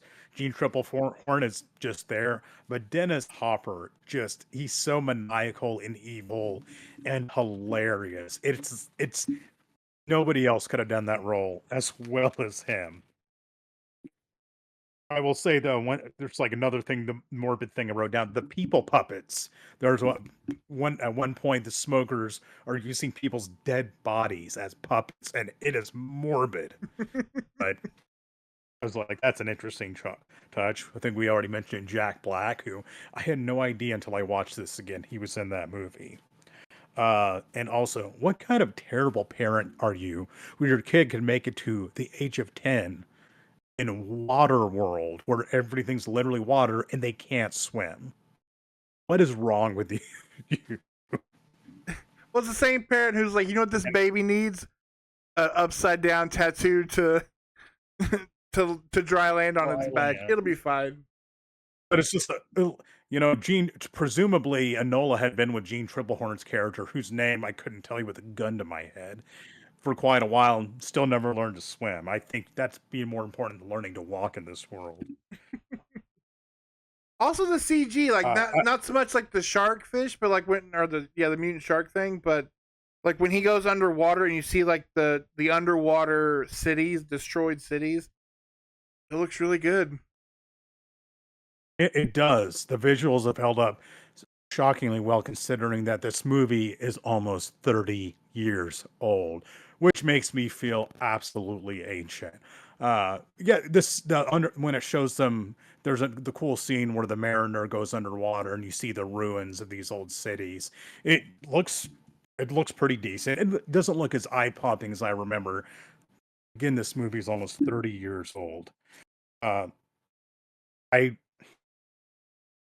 I'm not big on theme parks or anything like that, but man, I would have loved to have seen the Universal Studios stunt show of this because I heard it was amazing. One line, what one line that Dennis Hopper says is he gets his eye damaged. Then he turns around, pulls off his eye patch, and says, let's keep an eye out for that icky freak." And it's such a campy line. It's such a Dennis Hopper line, but it's just he delivers a lot of those. He's such a cartoony villain in this. And I want to give a special attention to Kevin Costner's boat. Is amazing. It's some sort of three-hulled boat. There's a name for it. I don't remember. But the smoker fleet of their various crazy boats and jet skis looks so cool, so worn out. And the scene with the assault on the atoll, they have a 4-barreled 50 cal machine gun they used, which I always thought was so neat. It's a lot of touches like that of getting that worn out, rusty post-apocalyptic feel. This does it better than most. Mm-hmm. Not perfect. I doubt everybody will have the same affinity for it I do. And yes, it's too long. That actually makes sense though, because there's a scene I distinctly remember that I was convinced I must have made up in my head. Must have been in the TV version. It's about where Dennis Hopper's talking about building motels on dry land. It's such a weird scene. And that makes sense. He gets mad at his fake eye and like plays golf with it. Like it's just this weird moment in this movie that I was like, what in the world? I don't remember this. There's an iconic, I see it in trailers all the time, where Kevin Costner, they're trying to outrun the smokers, and you see Kevin Costner, they're trying to turn the boat quickly, and he grabs onto this net and is hanging off the side. It's such an iconic shot from this movie, and I think it's great. This movie's, technically speaking, very well done. I was glad to see it again. It's a big budget, ridiculous B movie, but I think it's something. This is one of those movies that reminded me of the 90s was for big action set pieces the decade. We got so many before CGI took over, and the sheer spectacle of movies like this or Face Off or any of the number of like John Woo action movies or True Lies where they had to really go out there and do things that were dangerous. The amount of artistry and effort that went into those is stunning.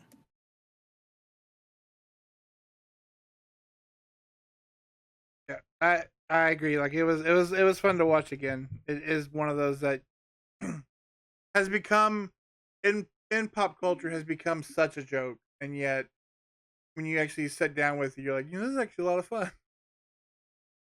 Uh oh, you know what else is fun? Is a movie that was made a couple of years earlier. For nowhere near, like, not even like this movie was the movie we're gonna talk about now is the movie that was made for less than the catering budget on uh on Waterworld. But by God, when we started looking up movies to do for this live, it was like, okay, let's find some Mad Max knockoffs, some post-apocalyptic movies. I looked up one, and I didn't know anybody in it. I didn't know what it was about. All I knew was it was a '90s canon film called Steel Warrior, and so it immediately made the list.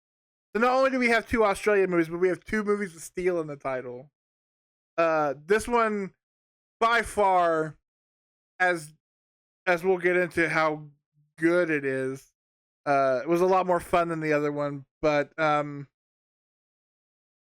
you want to take this one, or do you want me to? I would love to talk about it. Talk about Steel American Cyborg Warrior. Um, that whole movie is called American Cyborg Steel Warrior, but it's then they show a different the words in a different order at the very end of the movie, which is Still American Cyborg Warrior, which is just kind of nonsensical. Uh, so I'll preface this by saying that it's one another one. It's kind of a stretch to call it a Mad Max or Road Warrior ripoff. Although I will say it's definitely more so one the Dead End Drive-In. Hmm. It's really a Terminator ripoff. In the future, the nuclear war has happened and things are bad. And there's this shadowy government that's going around oppressing people, and there's people who are rising up against it. One of the side effects of this nuclear war is that women are no longer fertile. But one woman is.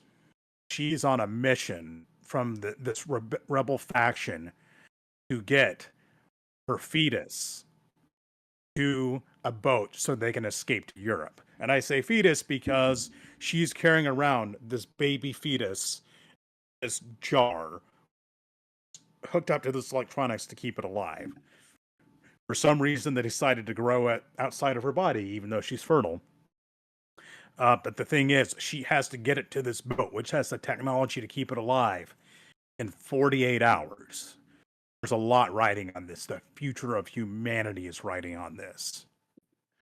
Well, standing in her way is a mustachioed cyborg who's out to get her and out to stop her and doom humanity. Because also in this world, there are cyborgs. Like people, they sound like people, they smell like people, but they're cyborgs. And they're more, some are more advanced than others, and the one that's coming after her is a very advanced model. So it's not a ton of plot here. This lady and this fetus in a jar are trying to get to a boat so they can escape and maybe help repopulate the human race. Things are really crappy at this point in human history. I think it said it's like 24 years after the atomic war, and everything just looks like a rundown industrial section of Detroit. It's just crumbling buildings and walking through buildings full of just pipes jutting everywhere. The kind of place that it's really cheap and easy to film at. And cheap. That's one way to put this. That's one way to put this movie. It's cheap. This is not a high budget movie.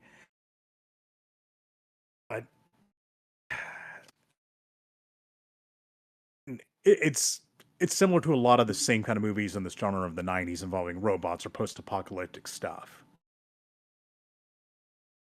Along the way, this woman and her fetus in a jar are aided by a hero played by TV star and later spouse of a cult leader, Lara.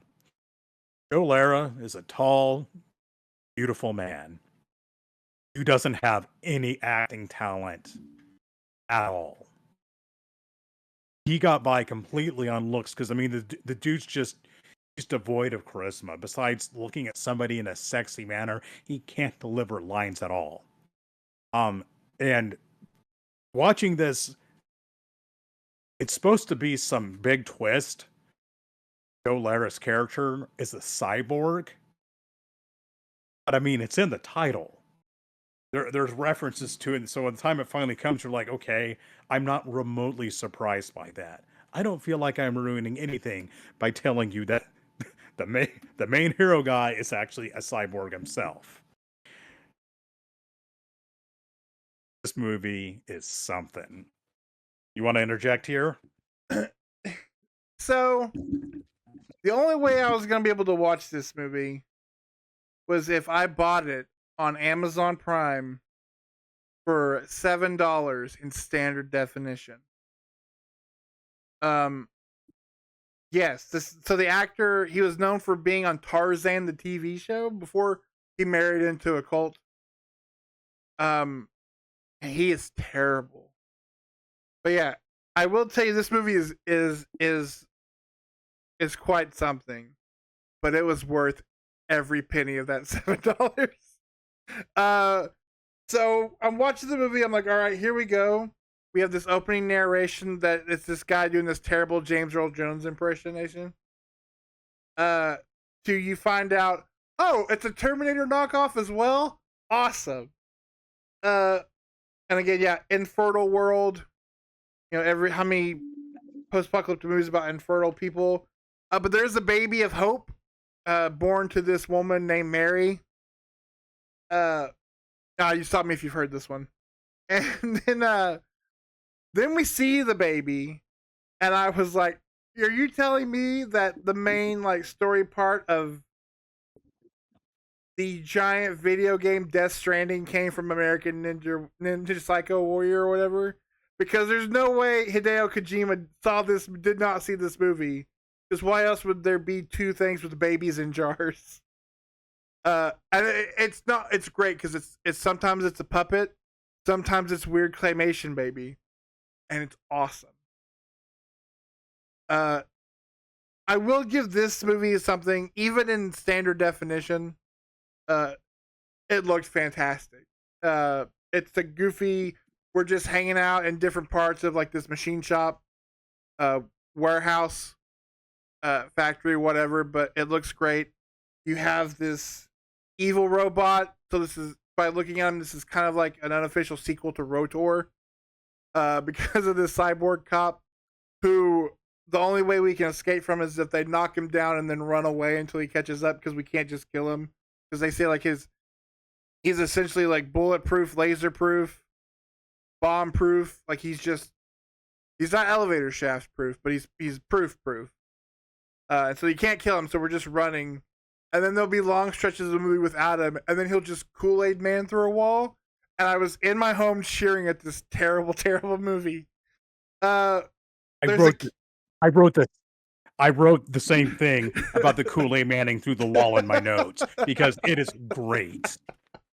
There's like this weird scene where he's like, you should get some sleep. Hey, I suck at acting. Look at my jawline. And she's like, no, I have to protect my jar baby. And then there's just like a 20-minute stretch, it feels like, where there's just nothing happening. And then just like, boom, surprise! Like he just comes through a wall and grabs her. There's a third act character who pops up, and she's like this.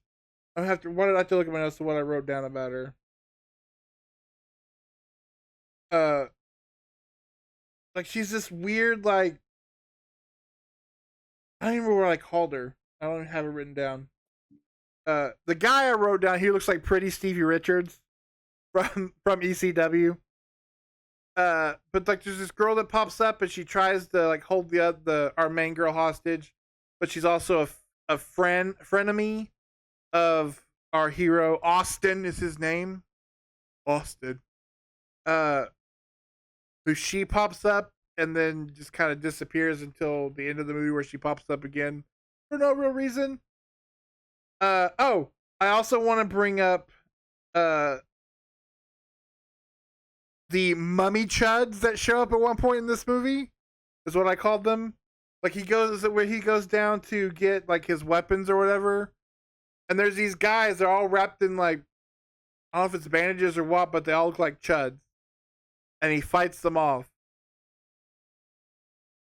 And then the rest of the end of the movie is just we're fighting under the boardwalk.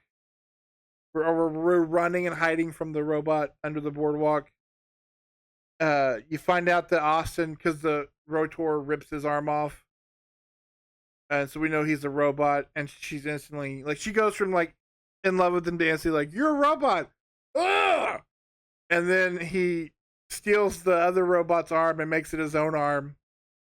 Which reminds me, we need to talk about body parts at some point in one of these lives.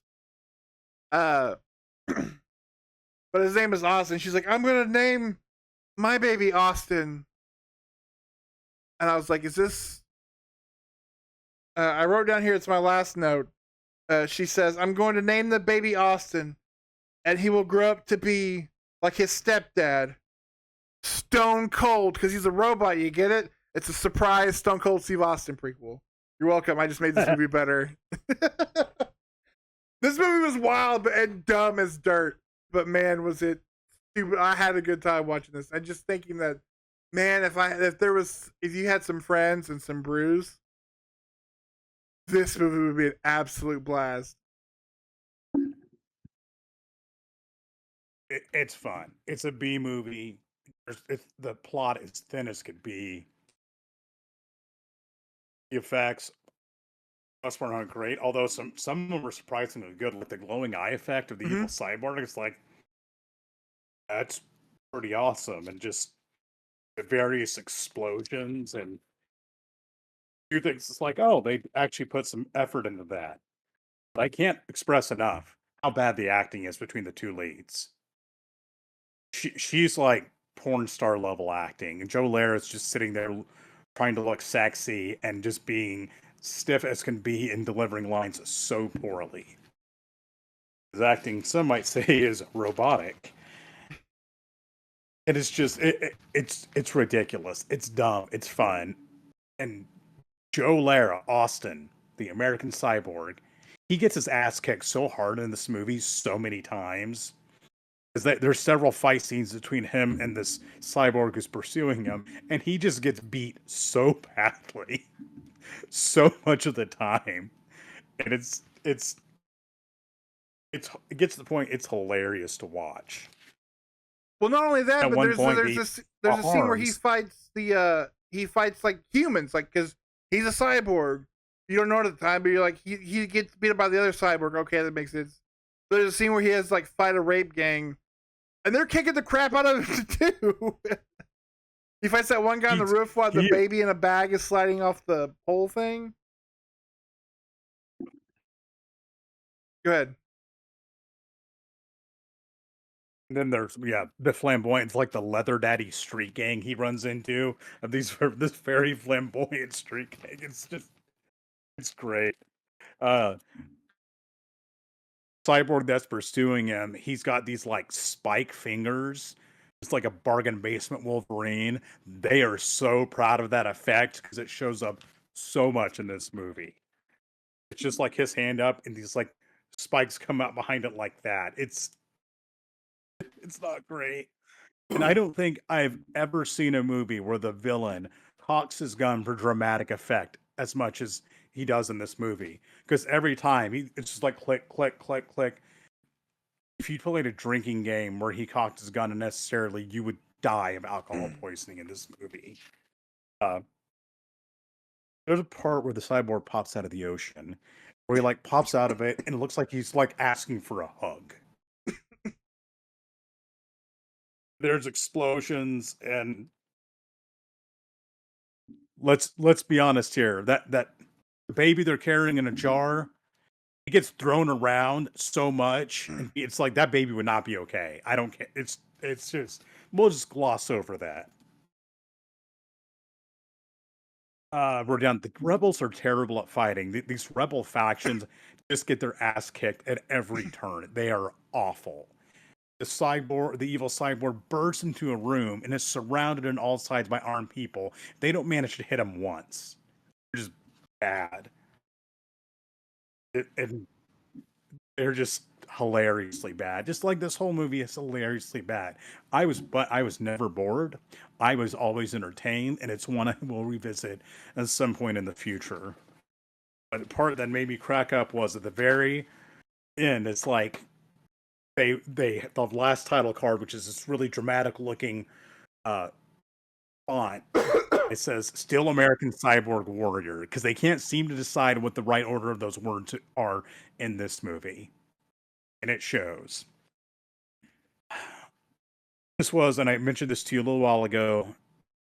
The second to last movie that legendary uh, company Canon released in the theaters, and things were looking pretty lean there towards the end, evidently, but I enjoyed it.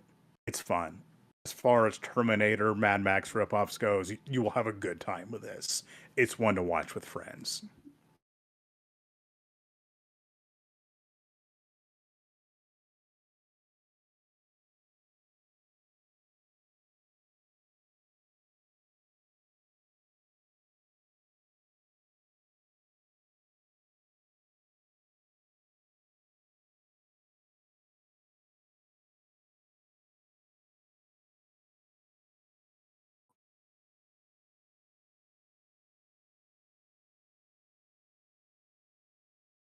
Yes.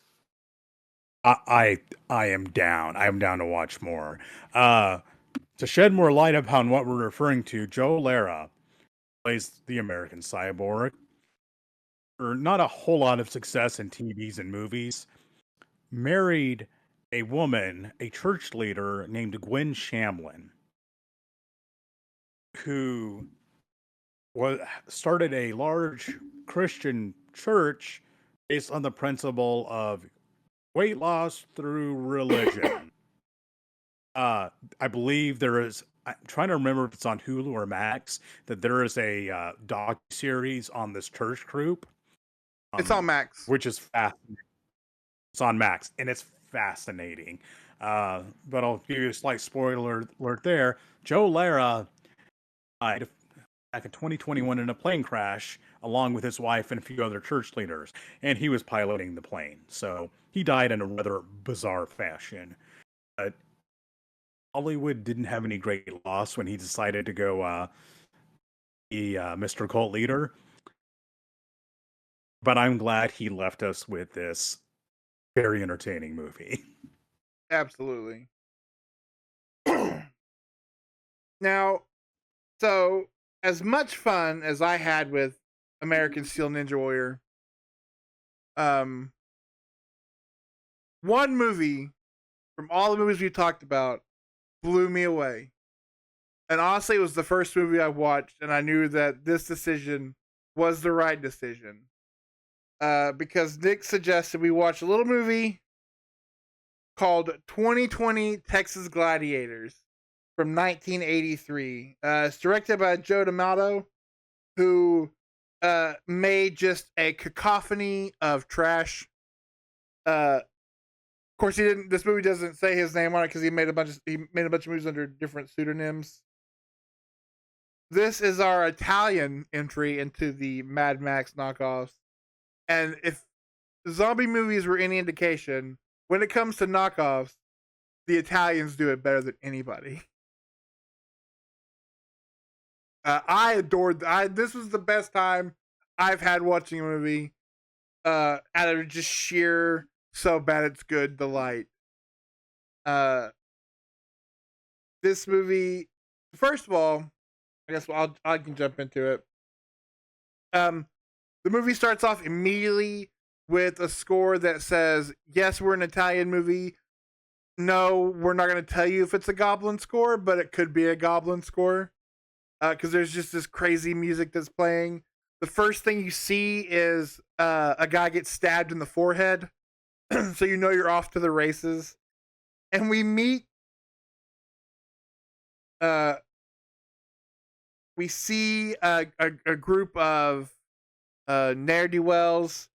They're crucifying nuns, and I am 2 minutes into this movie and asking what the fuck is happening. And then we meet our heroes, who are this elite squad. I'm assuming are Texas Gladiators.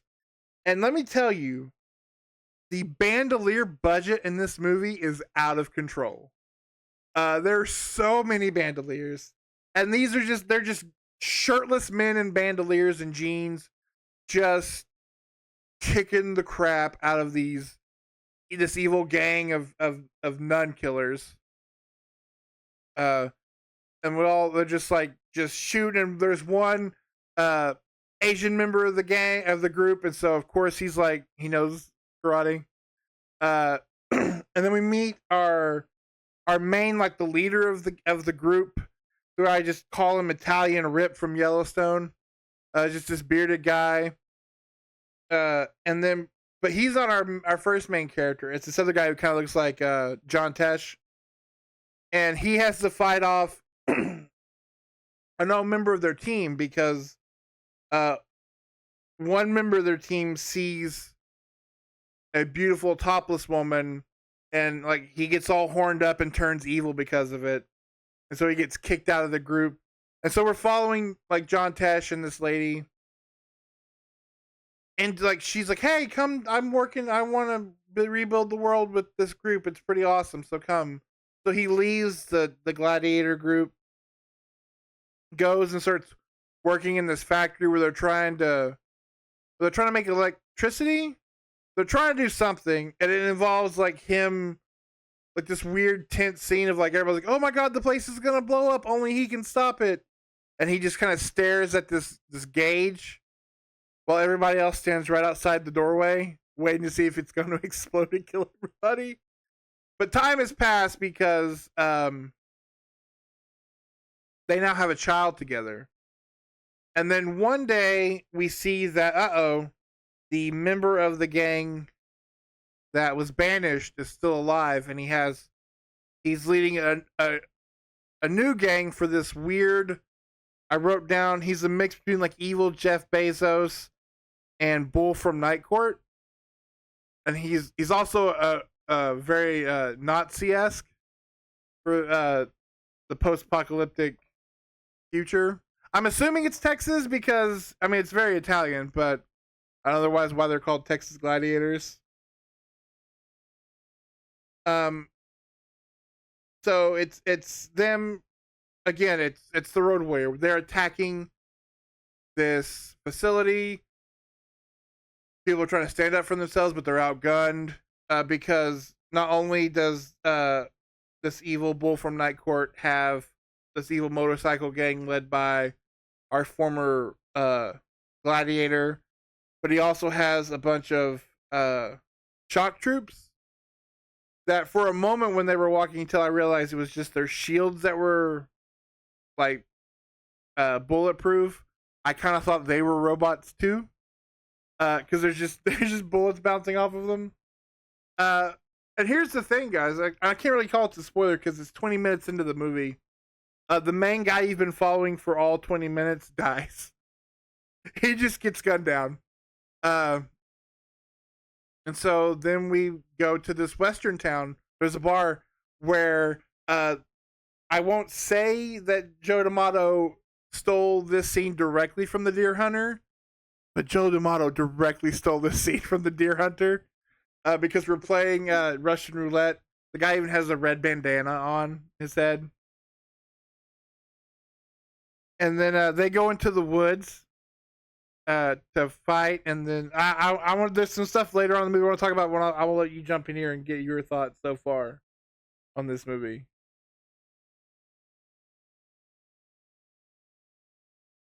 Um, I want to throw out my background in this movie real quick. I have a lot of vivid memories from going to video stores growing up. And a lot of times when I was out on the road with my dad, I talk him into stopping and visiting other video stores because sometimes we buy some of their used movies. And I always had fun just looking around. I didn't really have access to the internet, so I had to go out and look for movies that I'd never heard of to, get ideas for movies I wanted to see. I remember I was at a video store in Chickasha, Oklahoma, and we popped in, and I was looking through the action and the sci-fi and the horror, and I ran across a sun-bleached cover for a movie called 2020 Texas Gladiators. And by all means, go look up the cover art for this movie because it looks awesome. This was 1999 or so. So I was like, I want to see this movie because it sounded awesome. At that point, I was already a fan of Mad Max and Road Warrior-esque movies, and just the title alone drug me in. Um, time passed, decades passed, and I've been looking for this one on tape, and I never found it because it's pretty hard to come by anymore. And it got to the point where I was like, I've waited so long to see it, it's almost like, oh man, I'm kind of afraid to watch it. So I suggested it for this movie because if we're gonna do a episode on Mad Max ripoffs, we have to have Italian movies in here, absolutely. So we could do do nothing but a few Italian themed Mad Max ripoffs and have plenty of material. This movie, and I watched it on YouTube. It is available on YouTube on both the Monster Vision hosted one and the regular. It did not disappoint. The moment with the amazing synth score, Tommy, who was watching with me, said it's like the movie sounded like a select screen from a fighting game, like a 90s fighting game, which I'd say is accurate. Mm-hmm. There's a bunch of music in it that seems right out of an old video game. It just gets crazy right off the bat, and it keeps on being crazy and just outlandish. One thing this movie really, really drives home is the bad guys in this movie are extremely bad, repulsively bad. You don't feel bad for them at all when bad things befall them. And it's very clear who the heroes are and who the villains are. And yes, it's quite jarring when the main character, the guy you believe to be the main character, is dead 20 minutes into the movie. It's baffling. But they make it work, and you have another hero that comes in, and they kind of have this Seven Samurai, Magnificent Seven-esque group of these Texas Rangers who come in to help this colony and fight off the evil overlords and whatnot. And the bad guys are a combination of these government shock troopers carrying energy shields and a roving motorcycle street gang. They're an interesting combination. Thing I wrote in my notes is, are shirts against the law at this point? Because most of the guys wander around this movie shirtless. They may have a bandolier or some white pants on or something, but it's just like they are diametrically opposed to wearing shirts. And you don't know if they're worried about, it weighing them down or what, but it's just like out there in the sun wearing them, just not wearing shirts. There's a time jump in this movie that is very, and I'm like, I was sitting there, was like, wait, what happened? And apparently, fast forward years later, and it is not clear at all. Like a lot of Italian movies of this era, it is sometimes confusing and not particularly well edited. But kind of like Steel American Cyborg Ninja Warrior, it's never not entertaining because it's just an outrageous B movie. It keeps throwing goofy stuff in there, like the slapstick bar fight. The bar fight in this movie is so goofy, but it is wonderful. It is such a great scene. Then out of nowhere, I guess they're like, we need to really hammer home that this is Texas. They throw a bunch of Native Americans in there in the movie towards the end. Okay, hang on, I gotta stop you yet because we gotta dive into this F troop level of racism. that goes on when these natives show up, and it's just guys be like, me native, me no like white man. And then the leader of the troop, it looks like Native American John Waters. But before that, you have the scene where they have this bar fight, and then two of our guys go to prison, and prison is this salt mine where it feels like that scene with from the Clerks cartoon where he's like, "You hit rock, you pull cart with teeth, and then for break, get whipped." And there's a scene where the guy gets his punishment is he's like strapped to this pole, and then just force fed salt, and then the only water he's allowed is water that the guy pissed in. And it's just a 10-minute section of this movie that then the one guy comes in, breaks him out, and we just carry on the rest of the movie. We just had to make a pit stop in Temple of Doom for a minute. But yeah, no, when the native group shows up and he has to like knife fight one to get them to help, and then you're like his men will go with you, and then you see them attack the bad guys, and there's like two guys in the car. I was like, all that work for three guys? More show up, but I was just blown away by like it's F Troop, man. It's guys in like just black wigs. Either we're real tan or we're really pushing what we can do in good taste with just like headbands and feathers. It's insane.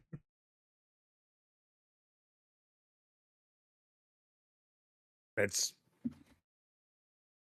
yeah, just like the Italian movies of this era just have such a distinctly cheap style. The dubbing just isn't great, and everyone looks so stoic throughout the movie. Joe D'Amato, who's probably most famously known, I mean, the dude made like 200 movies, as the director of Troll 2, supposedly the worst movie ever made. And I can say this, the guy is not skilled as a filmmaker, but he can make some entertainment. He is an excellent entertainer. It's just, I don't think anybody in this movie had ever been to Texas. And I think they watched a few old cowboy movies. Were like, yeah, we'll set a post-apocalyptic movie in Texas. It's got so little linking it to Texas, but it's part of the charm. I'm glad you brought up where you watched it, because yeah, I was like, okay, I can't find it streaming anywhere. I found it on YouTube, watched it, and then like went down. I was like, there's a Monster Vision version of this movie. God damn it, I'm watching this movie again, aren't I? Yep. And so I watched this movie twice, back to back, so I could watch the original version and then watch the one with Joe Bob. And I recommend doing that because you get everything you could ever want with both versions. But I don't know how this movie is an hour and a half long, because it shouldn't be. But yeah, again, like I watched this movie, and then you and I messaged about it. I was like, I cannot wait to talk about this movie because it is bananas, but awesome. One weird thing, Bree, my wife, walked through. Was talking about, oh, it's 2020, the era of COVID. Are they going to be wearing masks?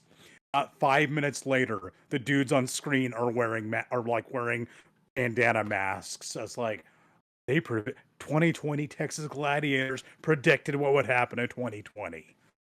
Although we'd all go shirtless. Shirts. Yes. My one complaint though is we went all in on bandoliers. Not one cowboy Stetson. Not one. Despite the fact it shows up on the cover art. Yeah, those dudes should have been rocking some huge 10-gallon hats and like boots and spurs and six guns. They should have really leaned into the Texas aspect of it.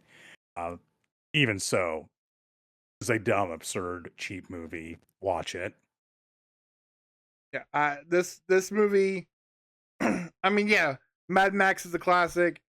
Waterworld's a nostalgic piece of warm bath for me. All these other movies, this made this made the whole thing worth it. I loved how insane this movie was, and I was just like, oh, they need to all be like this. Please let them all be like this.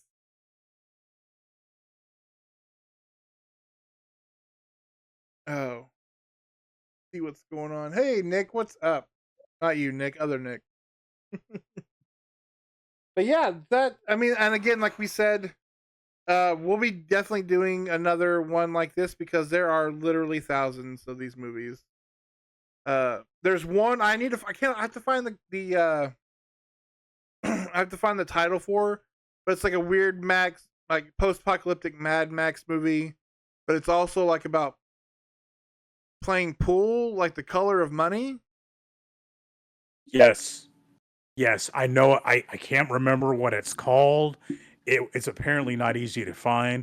There's a post-apocalyptic pool movie. We might have to do one that's kind of sport. We talked about we're doing a sports themed episode, but there are apparently a few that have just very weird premises, but are still kind of Mad Max ripoffs.